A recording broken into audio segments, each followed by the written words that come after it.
Hi guys, welcome to a day in the life. So we bought this Snickers protein impact. It's got 2 grams of sugar, 20 grams of protein, low in carbs. So we're gonna wait and see how much this protein powder affects my blood sugar. So just gonna check my blood sugar now, move this out the way.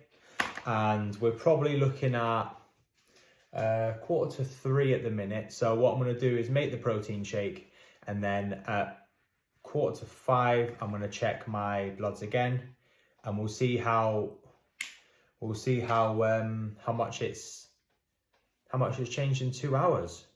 I'm hoping it doesn't rise too much, but this is really good to see how we're getting on. So there we go,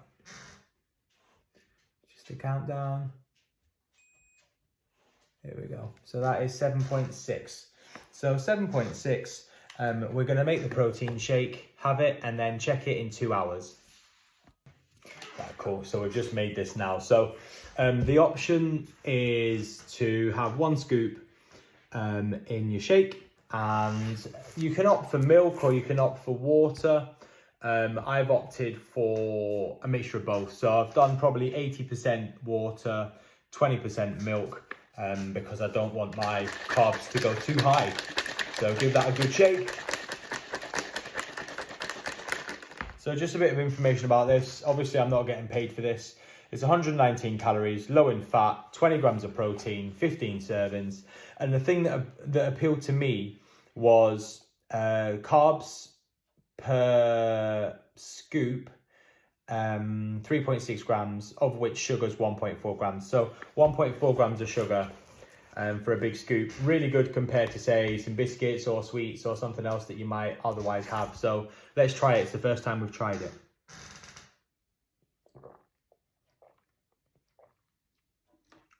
Okay, so it's got a fairly thin consistency because it's mainly water compared to milk. I can imagine it being really rich and creamy if it was pure milk, maybe too thick. Maybe 80% milk, 20% water would be the better option.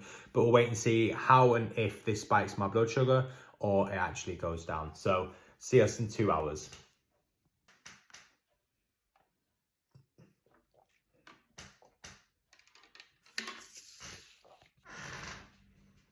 Afternoon, guys.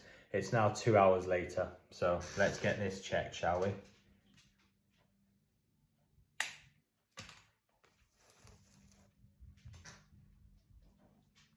Let's check the bloods and see where. So we're 2 hours on from this shake. We did 80% water, 20% milk on this shake. We had a whole scoop, and we'll see where our bloods are at now.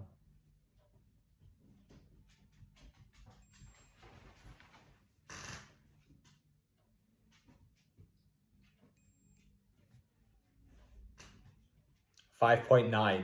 So you got to think 5.9 is a great score, but the issue is I went to I did a 3-mile walk this morning, and then I went to the gym. So I went to the gym for about an hour. Every time I go, I do legs.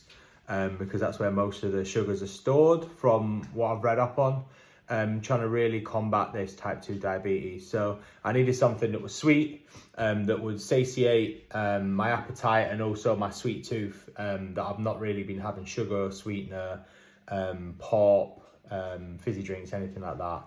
I'm on a really low carb diet, and I'm just fueling my body because I need to fuel it at the minute. So it's a different type of love and relationship within the industry. So yeah, as you can see, I mean 5.9 is fantastic for a type 2 diabetic.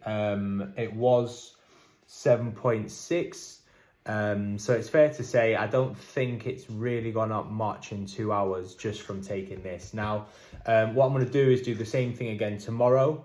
I'll do it before the gym, and I'm going to do it as 80% milk and 20% water. And let's see how that affects. Actually, I'll do it the same.